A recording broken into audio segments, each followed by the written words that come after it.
Hi everyone, let's see how you can merge multiple PDF files into a single file in offline mode and totally for free. To begin with, simply open Microsoft Store.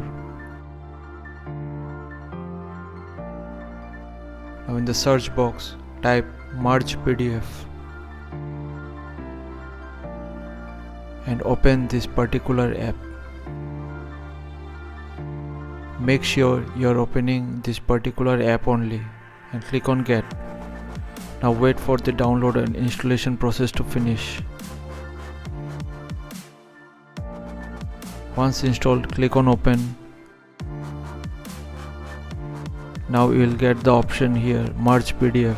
Click on it and add the PDF files you want to merge.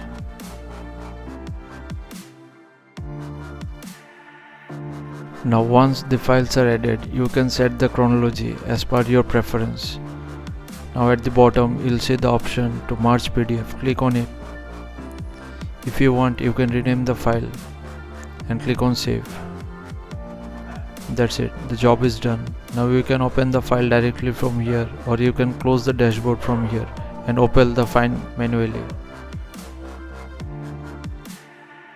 So from onwards, if you want to combine or merge PDF files, simply use this tool for your purpose. So thanks for watching. Please feel free to subscribe and support the channel. Thank you.